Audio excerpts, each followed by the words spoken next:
wanting to stay in Vrindavan, and how can one stay in Vrindavan and live somewhere and do bhajan, serve Radha and Krishna? Then the answer that our Shastras give is only by mercy. As we heard, it says, Vina Vishnu prasadena shanamekam natishtati. Vina Vishnu, VVP, VVP. I have to get a code, some code from like college, you have to memorize so many things. VVP, just say KT, VVP KT, because Shanam Tishtati, and then you can figure out Na. So VVP KT, VVP KT. Vina Vishnu Prasadena Shanam Tishtati, Na Tishtati. So that's easy.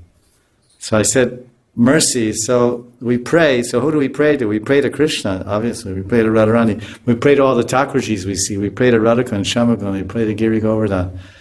We pray to the sadhus. So please bless me, the Dhamvasis and the Kundavasis, and the Bhajanandis and the, not Bhajanandis, but the devotees doing their bhakti. And we pray to them, but you can also pray to Vrindavan as a mother.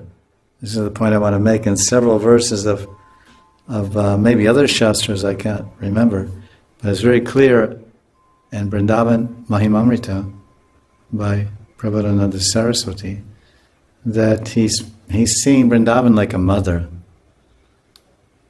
So I wrote a few of the prayers there, and he uses exactly in Sanskrit. He says, Shri Brindatavi Mata. Brindatavi means the forest of Vrindavan. Brindata. We say Brindaranya. Sometimes Vrindavan is called Brindaranya. Aranya means forest, and Brinda means many. The word Brinda means, like we say, Gaura Bhakta Brinda Ki Jai. So it's a praying Dwani at the end of Kirtan.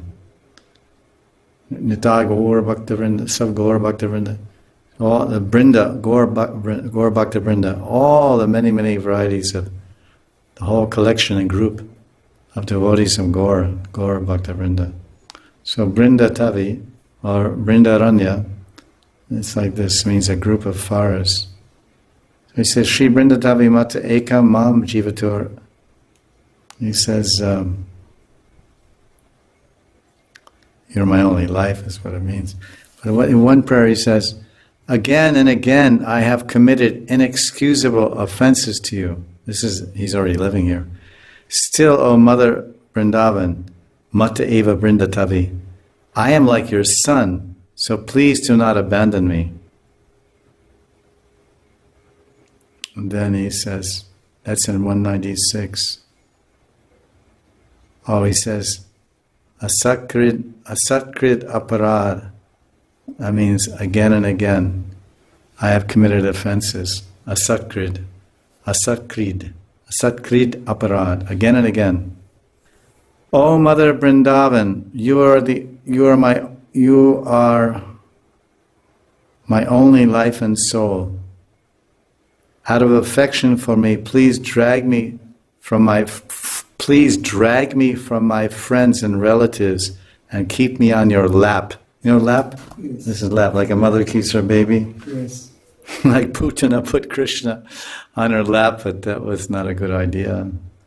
So just continuing the metaphor of Vrindavan as a mother, and be kind to me like a mother, be compassionate like a mother, and drag me away from all these Mayak friends and Mayak relatives, and they're all members of the samsara, and keeping me bound in samsara. Please drag me from there and keep me on your lap. It's a very nice prayer. This is more appropriate. The first prayer is someone that lives here. So when I'm living here, I'm making so many offenses, please forgive me. And the second prayer is, I'm not living here. I'm not living here, but I want to live here. So then he's saying,